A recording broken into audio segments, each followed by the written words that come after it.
হাদি হত্যার বিচার চাই আমরা, হাদি হত্যার ন্যায় বিচার চাই আমরা, এবং যত দ্রুত সম্ভব সেটা আমরা চাই। জুম্মার নামাজ আদায় করব এবং ওনার কবরটা জিয়ারত করব। এটা ওনার প্রতি আমার একটা আন্তরিক ভালোবাসা। আমাদের দেশের জন্য উনি জীবন দিয়ে গেছেন, আমাদেরকে ভালোবেসে দেশের মানুষের জন্য উনি আত্মত্যাগ করে গেছেন।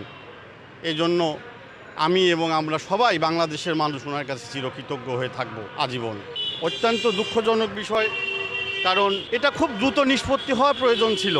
কারণ ওনার মতো একজন লোক বাংলাদেশের অভ্যুত্থানের পেছনে ওনার যে ভূমিকা, এবং শেষ পর্যন্ত উনি জীবনটাই দিয়ে গেলেন আমাদের জন্য, কিন্তু ওনার বিচার কেন এত দেরি হচ্ছে এটা আমাদের বোধগম্য নয়। আমরা আশা করব সরকার যত দ্রুত সম্ভব ওনার বিচারটা করে আমাদেরকে দেখাবেন, এবং আমরা যত দ্রুত সম্ভব এটা ন্যায় বিচার চাই, এটাই আমাদের প্রত্যাশা। হাদি হত্যার বিচার চাই আমরা, হাদি হত্যার ন্যায় বিচার চাই আমরা, এবং যত দ্রুত সম্ভব সেটা আমরা চাই।